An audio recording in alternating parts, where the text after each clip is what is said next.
Berbagai benda kuno dan bersejarah di Banyuwangi dipamerkan dalam pameran kepurbakalaan yang digelar di pelataran kantor Dinas Kebudayaan dan Pariwisata Disbupar Banyuwangi 4-6 September. Ada artefak lingga sempurna yang terbuat dari batuan andesit berwarna hitam keabu-abuan.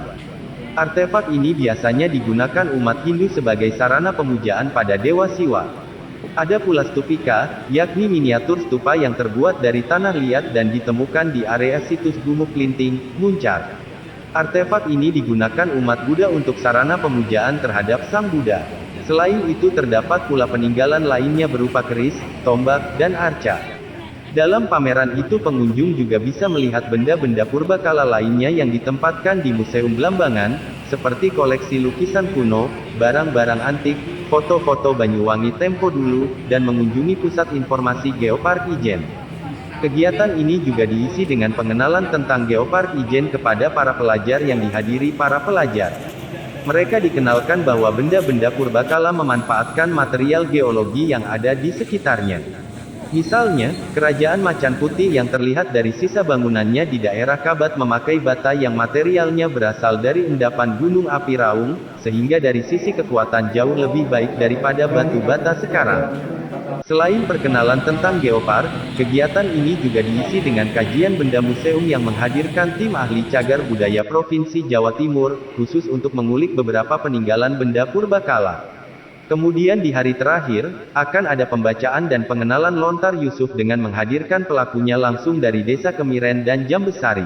Syukur lah ya, kita sangat harus bersyukur karena setelah kita menjalani proses yang panjang PPKM level 4 sampai sekarang dengan PPKM level 2, akhirnya kita bisa membuat kegiatan yang mudah-mudahan kegiatan ini nanti juga bisa meningkatkan pertumbuhan ekonomi. Intinya kita memang harus terus meningkatkan kreativitas. Jadi kita tidak boleh terlena di masa lalu, tapi kita harus terus meningkatkan kreativitas, mencari cara-cara baru untuk bisa bangkit dari kesulitan kemarin. Tapi kami juga terus memastikan bahwa setiap kegiatan yang dilakukan oleh Pemda, oleh swasta atau mungkin oleh siapapun, tetap protokol kesehatan menjadi utama. Kami tidak ingin dengan adanya pelonggaran yang diberikan oleh pemerintah, karena kita level 2, kita sudah bisa membuka destinasi wisata, kita sudah melakukan kegiatan, tapi tidak prokesnya tidak terkontrol, itu sangat membahayakan. Kita harus tetap waspada, dan saya minta kepada teman-teman semuanya, ayo saling mengingatkan, saling peduli, dan kegiatan-kegiatan semacam ini sangat baik sekali untuk mendukung para pelaku.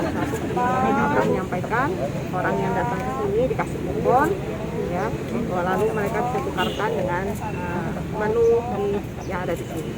Ini kebalikan, jadi Dinas Pariwisata membuat acara, ada maminnya, tapi maminnya tidak diberikan kepada satu orang, tapi diberikan kepada pelaku UMKM yang ada di sini. Jadi ini sangat kreatif sekali. Jadi adanya pemerataan lah, melibatkan banyak orang dengan satu kegiatan.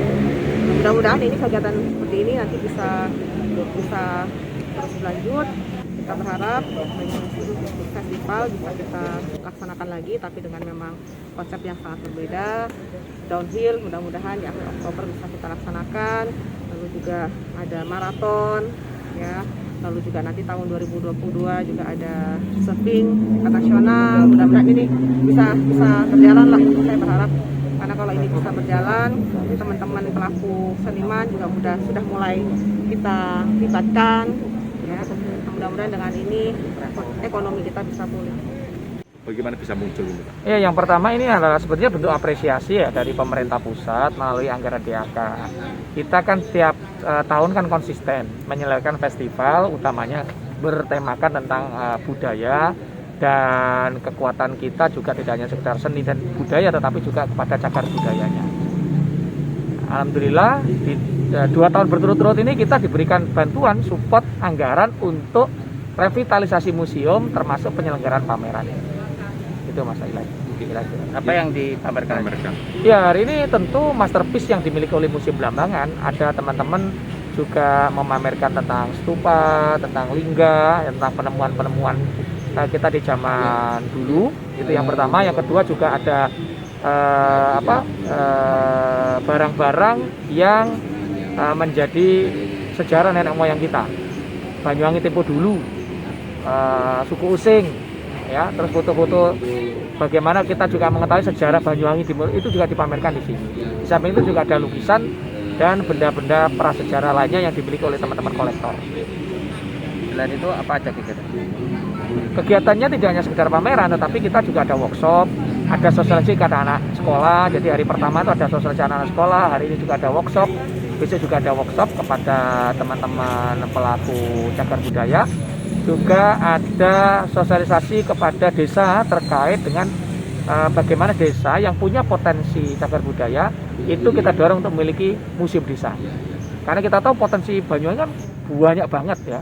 Sehingga desa seyogyanya yang punya potensi agar barangnya tidak keluar dari wilayah desa itu sendiri, itu dibangun museum desa. Begitu. Ya.